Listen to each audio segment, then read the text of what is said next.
Good afternoon, everybody. Sorry for the slight delay in the start, but traffic in getting our VIPs from John's family here and comfortable and fitted with HVs and all the rest of it.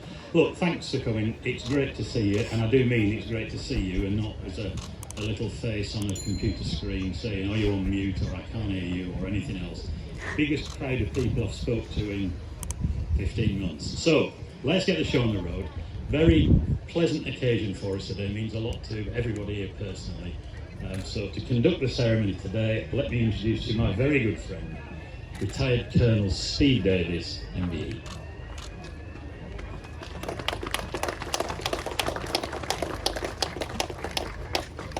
Ladies and gentlemen, I hope it's self-evident why we're here, but we're here amongst railway people to celebrate the life of Major John Points, who many will have had great dealings with, and what better way of doing that than immortalising in metal on a locomotive. And we're absolutely delighted for the support from GBRF and indeed from the ORR.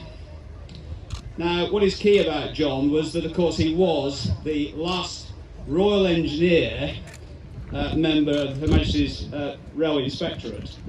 A tradition going back to 1840, and of course by the time he finished in 89 in the army and then went into the inspectorate, of course he then effectively became the last of a long and inspirational line of sappers. Today we've got with us the Points family, and it's an absolute delight to see you with your family, and I hope that although you've gone through sad times just recently, saying goodbye to your beloved husband, all of a sudden, in happier times, just as the weather breaks for you, we're going to do something which I hope you think is quite special. And I hope when you're out and about, you'll be forever looking at 66s to see whether or not it's yours. We've also got with us here today representatives of John's former corps, the Royal Engineers, and I'll introduce them later, but we've got Colonel Andrew Ryan, who is the guy wearing the red tabs on his collar, who is the Colonel for Reserves for the Royal Engineers.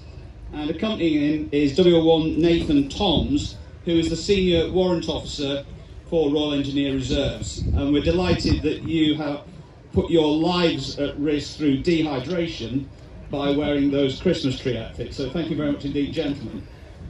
We've also got on parade today, and with their recruiting tent, soldiers from the Royal Monmouthshire Regiment Royal Engineers, very proud body, and 170 Infrastructure Group Royal Engineers, within whose ranks is what is imaginatively called 507 STRE. I can assure you there aren't 506 others, but 507 STRE are the Special Team Royal Engineers, which is the Army's only engineering capability.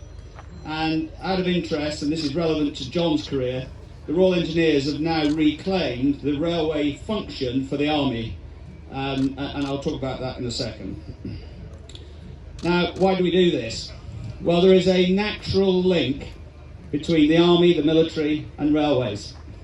Not just through history, and not just through a shared use of great people, but the fact that both rely on incredible teamwork. And my favourite analogy is this. An infantryman in a trench will get on the radio to the artillery and call for fire to land just in front of him. He will never meet those artillery people, ever. But he trusts that they've gone through the same rigorous training that he has, that they follow the same values and doctrine, and that they'll get their job right and keep him safe. Now bring that onto railways. A driver commits himself to full line speed. Under the safe care of a signaller, he or she is almost certain never to meet. But he or she trusts that signaller to also have been trained to the same high standard and has the shared same values. And it is that structural and operational and training link that I think binds railways and the military closely together. If you were trying to think for yourself, what is it? Why is there this symbiotic relationship? That's it. And that's why railways are a very warm, welcoming and familiar home for former servicemen. and that's one of the reasons for having a recruitment component to this event. Now, turning to John, what an amazing career. He joined the army in 1955 and was posted almost immediately to the famous Long Marston military railway. And interestingly, and not widely known, he did quite a bit of work at Marchwood Military Port, including conducting the trials for hovercraft in the military. Did I get that right, Anne? Yeah. So he was involved with hovercraft. Well, postings followed to Singapore, and he was involved in the Borneo conflict. But in 1965, he had to change corps because the Royal Corps of Transport was formed, and they relieved the Royal Engineers of the railway operational function. And by extension of that, Long Marston Military Railway was also transferred to the new RCT. A little footnote, many of you will have watched the Great St. Trinian's train robbery. The famous moment where the diesel electric, I think it's a thumper unit, full of screaming kids comes by, John's driving it. You don't see him, but I'm sure that he was driving it. John worked extensively in Germany, in particular in Mönchengladbach, and my own memories, and some here will know of Ayrshire Barracks South, which was the Army's famous railway base. In typical military fashion, I remember millions were spent refurbishing the ambulance trains, and then the Cold War ended, and they were all cut up. But hey, that's life. So he was a major focus of military railways in Germany, and in particular had key connections with the Berlin military train. And in 2012, on the 21st anniversary of the last run of that train, I had the delight of sharing with John a ceremony at Schöneweide Engine Shed in East Berlin. It was at that point I realised that a run ashore with John, i.e. a few beers, was not to be taken lightly. His capacity was extraordinary. So he retired from the army, he went into the Railway Inspectorate, where he remained until 2006. And I know that he made a valuable contribution to railway safety, and many colleagues will vouch for that.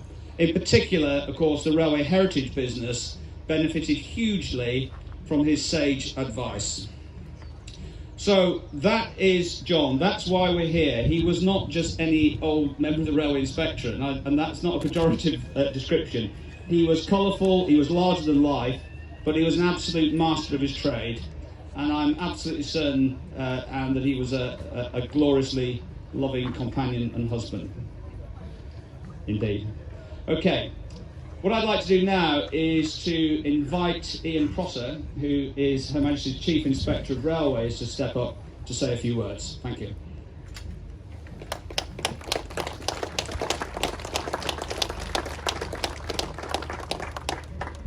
I'm very short.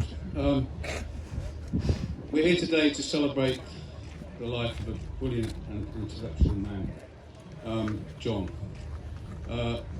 I only met John a few times because I started in 2008, but I can remember, and I'm going to use this, one day in particular, which really will left me with so many impressions and so much to think about.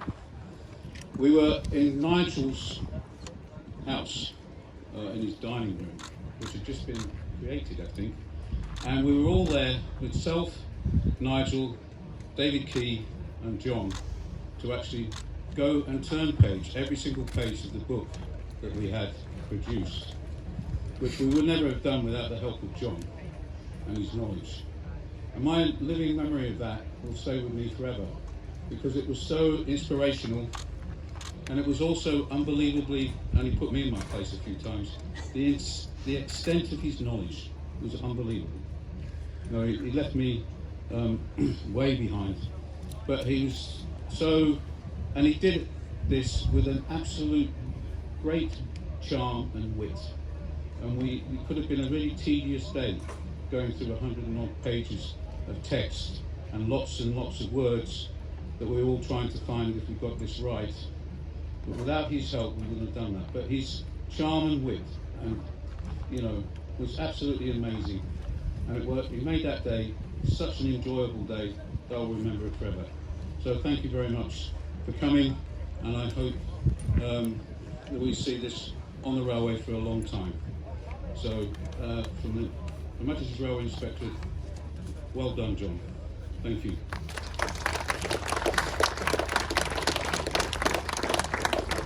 Thank you, Ian. I'd like to invite Colonel Andrew Ryan onto the rostrum, please. Thank you.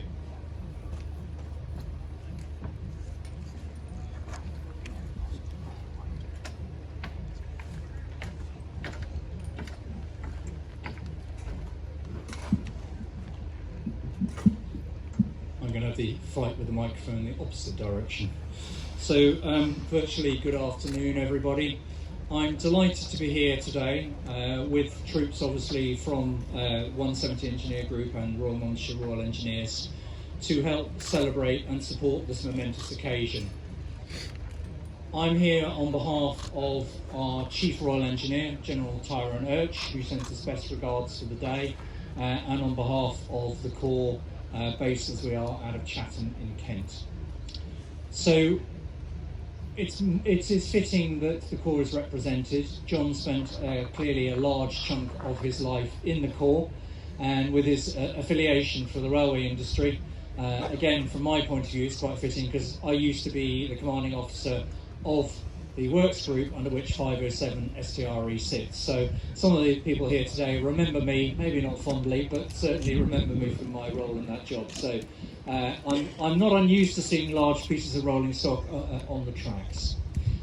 Anyway, moving on to the more important part of the day, and would you like to come and join me on the dais, please?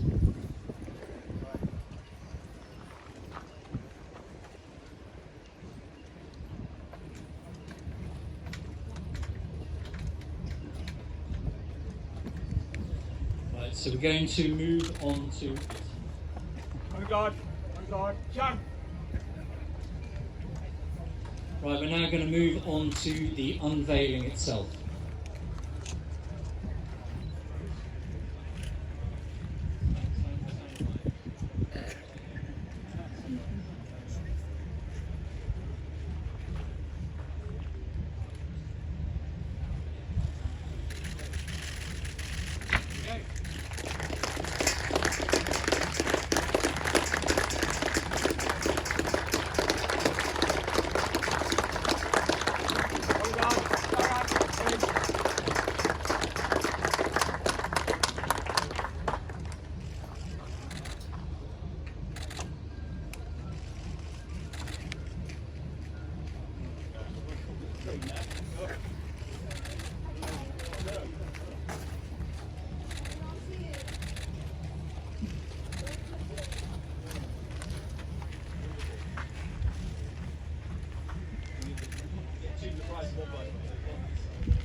Well, not a dry eye in the house, certainly not with me, and I suspect a few up here as well. Look, thank you everybody for doing that. Thank you to Anne and the family for coming. Just picking up a couple of points in the speeches. Yeah, Ian was right, we had a fantastic day at my house going through the book, proofs of the book that Ian and David had done. And John had plenty to say that day, often preceded by paragraph 3, I think you'll find, or you might just want to look again at such and such. And so it was brilliant, and his impact on that book was amazing. And a comment that Steve made, a really human comment that I think a lot of people who knew John well will subscribe to. The one thing I learned very early with John is if you went out for a beer with him, never try and keep up. Steve was right, he had vast capacity, and you've heard that expression, it was like tipping it down the sink.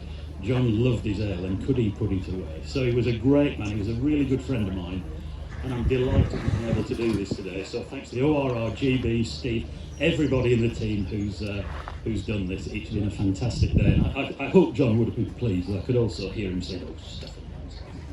But I think he would have been privately quite pleased. Right, that's it. If people want to take pictures, if the party would be prepared to stand around a little bit longer, and if you want the family to come up and take some pictures, and Paul, if you want to take some pictures.